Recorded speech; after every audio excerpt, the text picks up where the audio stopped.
What's going on, everybody? How y'all feel? You watching another episode of Male Translations. It's your boy, Clarence Brown. I'm here with my special guest. I have Joy Banks here with me again for another special episode. And also I brought back Pastor Dozier. I'm going to say his whole name. Last time we almost got in a fist fight. But by popular demand, we brought back Pastor Dozier. So for this episode, we're going to get into some topics. Not going to hold you too long. So just to jump right into it, Pastor Dozier, the reason why we brought you here, again, was to touch on some topics on relationships, but, you know, hear the perspective from the pastor side. Right? So earlier I was asking you, when it comes to relationships in church, what do you feel about, you know, pastors having a relationship with their members in church? What's your take on that?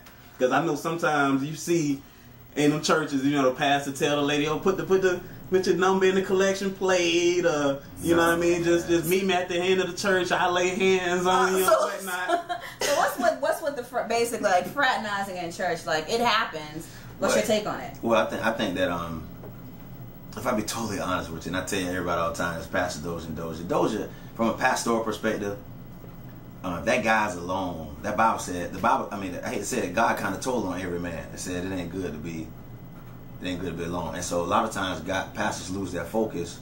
For me, it's a little different because they allow their personal issues to come into what should be something spiritual.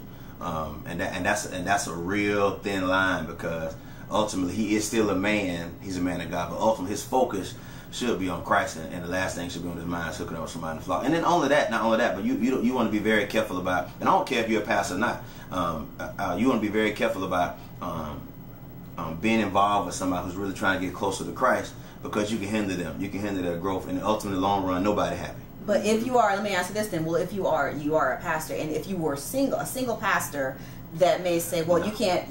In that case, you still think it would be the same thing? No, I I advise him to try to seek someone outside of the ministry, only because if it don't work, now you know. But I done been that guy. I mean, I'm married now, but I know the seasons when you don't talk to anybody. They say you're gay. You talk to too many women. Oh, he a whore. He a hoe. You gotta watch him. He talk to, and it's real tough. And then you gotta be honest with you, the church is looking for a representative of God as a pastor. You're the spokesman. You're the CEO representative of God. And so people want to see more God. And you saying, I'm human. I got to live on earth still. And while y'all want me to be God, I'm trying to help you get to God. Right. And I think a lot of times people just try to put too much pressure on a man of God. And I'll be real with you, as a pastor, and I'm not saying this, but I can speak for every pastor in the world. If I could tell everybody on earth that's not a pastor, don't think you're going to be able to stand before God one day and say, God, I couldn't do what you wanted me to do, and I didn't know it was right because of him. Oh. Ain't going to work. True.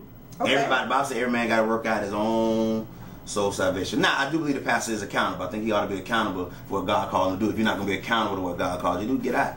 True. So, well, let me just, let's perspective here. I just got to ask it now, though. And I will say this, okay, if you are a woman and you want a man in church, not that you're not going to church for a man. Women, especially, I will say as a black woman, you know, there's a shortage or something. I don't know what's going on, but if you're out there, not like we're like just scrounging for men, but if you want someone that's on that level and you are actually there to educate yourself in Christ, and if that happens and you are with someone that happens to be a pastor, like how do you manage that? And I think it's a fair question, only because you want to set an example that, you know, you should be equally yoked and there's a partnership under Christ. I mean, doesn't it? I mean, it appears better that you would want to be connected with someone as opposed to just being single. I'm saying in that. I'm just saying in that case. Right. I think that you have to understand the attraction is so. Well, we get it backwards. People that's not people of faith or not spiritual. We get the word chemistry kind of tied up, because chemistry that deals with something that you can't see. Yes. And so people think chemistry is she's sexy. Oh God, look at he's cute. Oh, it's something about him. Well, you just attracted to him. That's the difference between being attracted and chemistry. And so it's so appealing in Christ, and people of. And I don't like to say people that go to church, because I think, like I said, I'm a firm believer that the church is in you. I believe you can go to that building just like you can go to the club, and ain't no church or God in none of it. So I just believe. Boy, he said it. Devil in church too. But it's something about chemistry is what I tried to describe last time when I told you how Adam saw Eve. In the Bible said when he brought her to him, he saw bone of his bone, flesh of his flesh.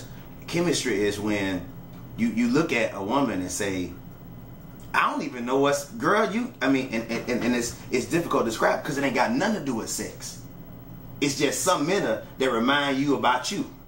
So when Adam looked at Eve, we talk about what real relationships should be from a spiritual perspective. And that's probably the one thing I love about my relationship with my wife.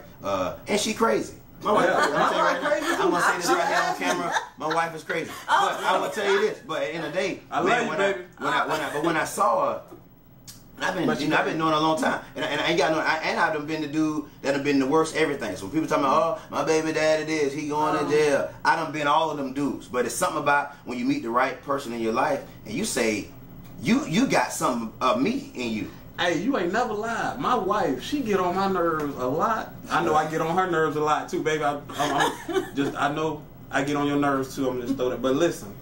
The thing, like when we have arguments, the thing that I always think about is that, man, she does the same thing I do. I always tell her when we get in an argument, we always get mad at the other for doing the same thing that we do to each other. Like, I see the same drive in her, the same ambition in her. I see the same desires in her. But at the same time, the same thing that irritate her, the same stuff that piss her off. That's the same stuff that pissed me off. So that's why we always bump heads, and we always able to come back and reconnect because we both see, okay, well, you tripping off this, or I still love you, but this is you are one essentially. Right. So that's why. My point, the point I'm trying to bring out from a spiritual perspective is, if you're both not, you need Christ, you need the spiritual, you need God in it because you change. Yeah, you mean like people say, over time, baby, I want you to change. You mean like you grow over time, basically? When you grow, you just change. Your ideas, your dreams are different. So people always say, "Oh, baby, just promise you ain't gonna change." I can't. Yeah, true. Okay. So we need something that's gonna be solid when we change, and that's what we need God for. That's why I have to get to really know the bone in you and to see if you really got a personal relationship with God. Because when we change and I get like this, and I watch women say, "Oh my God, I ain't gonna switch on you." Then she get a baby. That's why, boo. It's not a man jealous. You need something to stand on that keeps you together. Oh man, that happens. Because guess what? If you're basing it off sex and sweetness and this, she gets sick, man. I mean, if my wife gets sick today, as much as I don't want her to get sick, man, I'm dead.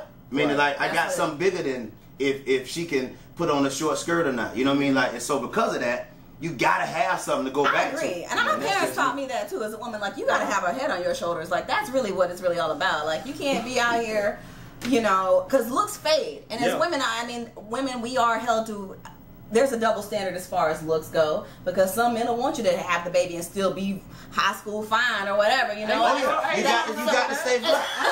You got to stay black.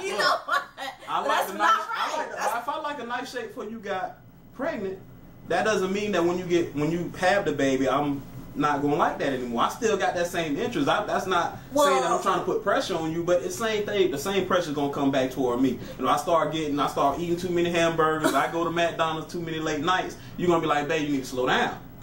Now, when you put on a couple pounds, I say, babe, you need to slow down. You shouldn't say it. That's different. But I'm so sorry. That's just an example. But as women, I'm just saying there's a higher standard. So we know that you should have.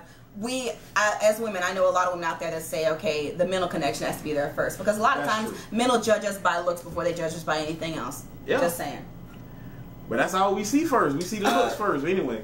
Okay. Yeah. Okay. Yeah, but I believe though a lot of that's just because right now I feel sorry for every young boy that's 7, 8, 9 years old, because he learning what fine is based upon the stuff we're showing him, videos and TV shows. I mean, now it's just it's kind of just putting the woman, and so it's different.